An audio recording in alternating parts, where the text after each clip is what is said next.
अस्सलाम वालेकुम नाज़रीन, मेहरान टीवी सां गॾु मां आहियां सरदार अली लाखो। सभ खां पहिरियों हिकु नज़र हेडलाइंस ते। सदर आसिफ अली ज़रदारी आर्मी तरमीमी बिल जी मंज़ूरी ॾेई छॾी। सदर तरफ़ां नेवी ऐं एयर फोर्स तरमीमी बिलनि जी बि मंज़ूरी। सदर जी मंज़ूरीअ बाद टई तरमीमी बिल आइन जो हिसो बणिजी विया। वफ़ाक़ी घरू वज़ीर मोहसिन नक़वी चयो आहे त पाकिस्तान में सरहद पार खां दहशतगर्दी थी रही आहे। अफ़गानिस्तान मां दहशतगर्दनि अची वाना में हमलो कयो। इस्लामाबाद में धमाके में बि असांजा मुक़ामी माण्हू मुलविस न आहिनि। वाना कैडेट कॉलेज जे दौरे ऐं क़बाइली अॻुवाणनि सां मुलाक़ात वक़्तु ॻाल्हाईंदे मोहसिन नक़वी वधीक चयो आहे त दहशतगर्दनि खे इंसान चवणु इंसानियत जी तौहीन आहे। को बि मज़हब ॿारनि खे निशानो बणाइण जी इजाज़त नथो ॾिए। हिननि दहशतगर्दनि जो को बि मज़हब न आहे। इतलात वारे वज़ीर अता चयो आहे त बानी पीटीआई वज़ीर आज़म तौरु फ़ैसिला बुशरा बीबी खां पुछी पोइ कंदो हो। बरतानवी रिसाले ख़बर शाया कई आहे त बुशरा बीबी सरकारी फ़ैसिलनि ते असरअंदाज़ थींदी हुई। समूरा सियासी ऐं मुआशी फ़ैसिला बुशरा बीबी कंदी हुई। लाहौर में अदालत ॿाहिरां मीडिया सां ॻाल्हाईंदे अता वधीक चयो आहे त बानी पीटीआई जी सियासत मुनाफ़िक़त कूड़ ऐं इल्ज़ामनि खां सवाइ कुझु न हुई। रूहानियत जो लिबास ओढ़े वेठल घरवारी अॻूणे वज़ीर आज़म ते असरअंदाज़ हुई। जस्टिस के आगा वफ़ाक़ी आइनी अदालत जे जज तौरु हलफ़ खणी वरितो। वफ़ाक़ी आइनी अदालत जे चीफ जस्टिस अमीनुद्दीन जस्टिस के आगा खे उहिदे जो हलफ़ खणायो। आइनी अदालत जे टिनि जजनि उहिदे जो हलफ़ खयो हो। लाहौर हाई कोर्ट जे जज जस्टिस शम्स महमूद मिर्ज़ा इस्तीफ़ा ॾेई छॾी। जस्टिस शम्स महमूद मिर्ज़ा जी इस्तीफ़ा सदर खे उमाणी वई।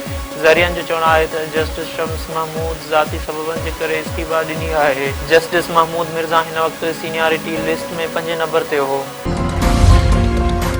अमरीकी सदर पारां सऊदी वली अहद सां ईंदड़ मुलाक़ात जी तस्दीक़। ट्रंप चयो आहे त उहा मुलाक़ात सिर्फ़ मुलाक़ात न पर उन खां वधीक हूंदी। सऊदी अरब केतिराई जहाज़ ख़रीद करणु थो चाहे। अमरीका दुनिया जा बहितरीन जहाज़ ऐं बहितरीन मीज़ाइल ठाहे थो। सऊदी अरब वॾे अंग में F-35 ऐं ॿिया जहाज़ ख़रीद करण जो ख़्वाहिशमंद आहे। सहाफ़ियुनि सां ॻाल्हि ॿोल में सदर ट्रंप वधीक चयो आहे त इब्राहिमी मुआहिदो सऊदी अरब सां ॻाल्हि ॿोल जो हिसो आहे। उमेद आहे त सऊदी अरब जल्द इब्राहिमी मुआहिदे में शामिल थी वेंदी। आज़ाद कश्मीर असेंबली जो इजलास 17 नवंबर ते तलब। वज़ीर आज़म चौधरी अनवारुल हक़ ख़िलाफ़ बेइतमादी रिथ ते वोटिंग थींदी। पीपल्स पार्टी फैसल राठौड़ खे वज़ीर आज़म जे लाइ नामज़द करे छॾियो। श्रीलंका खे ॿिए वनडे में पाकिस्तान मथां 8 विकेटुनि तां शिकस्त। 299 रन्सुनि जो टारगेट पाकिस्तान 10 बाल पहिरियां हासिल करे वरितो। अॻूणे कप्तान बाबर आज़म 8 चौकनि जी मदद सां 102 रन्सूं ठाहे टीम खे फतह ॾियारी। बाबर आज़म चयो आहे त मदाहनि जे सपोर्ट सां हौसलो मिलियो आहे। सेंचुरी स्कोर करण सां एतमाद बहाल थियो आहे। अॻूणो सूबाई वज़ीर लाल बख्श भुट्टो लाॾाणो करे वियो। लाल बख्श भुट्टो जी जनाज़े नमाज़ जी शाम कराची जी मस्जिद बनूरिया में अदा कई वेंदी।